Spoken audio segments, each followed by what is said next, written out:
ਅੱਛਾ, ਤੁਹਾਡਾ ਮਕਸਦ ਕੀ ਹੈ ਕਿ ਹਕੂਮਤ ਤੱਕ ਇਹ ਪੈगाम ਜਾਣਾ ਚਾਹੀਦਾ ਹੈ ਅੱਲਾਹ ਤੁਹਾਡੀ ਖੈਰ ਕਰੇ ਉੱਥੇ ਤੱਕ کہ اسلامی ریاست نہیں بلکہ یہ صرف مسلم ملک ہے.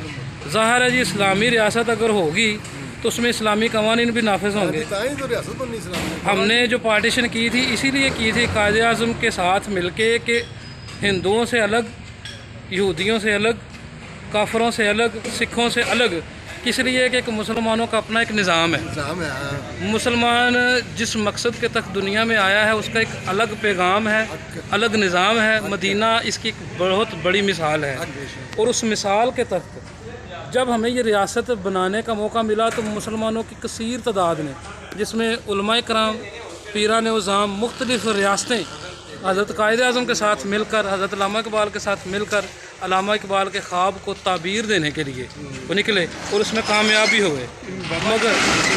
مگر اب آپ بتائیں کہ وہ جو خواب علامہ اقبال نے دیکھا، قائد اعظم نے کوشش کی اور بدقسمتی سے وہ اگلے سال ہی، 1 سال کے بعد ہی دنیا سے چلے گئے.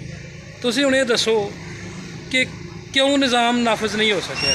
نظام چلے گا ٹھیک ہے، لیکن وہ جس نے اسلام مسلمان دشمنان مسلمان کو جب یہ پتہ چلا یہودیاں عیسائیاں سارے وہ دانا گیر نے انہوں نے دانا پانا شروع کرتا. وہ خرید لیا سارے کئی بندے.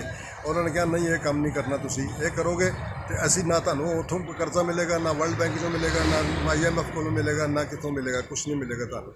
تواڈے کہن دا مطلب ہے کہ اساں ایمان ویچ کے اللہ تہاڈی خیر کرے. بغیرتی خریدی، بے حیائی خریدی، پیسے دی خاطر اساں اپنی عزت گوا دیتی، جہدا نتیجہ یہ نکلیا کہ 65 دی جنگ تے اساں غیرت ایمانی نال جیتی.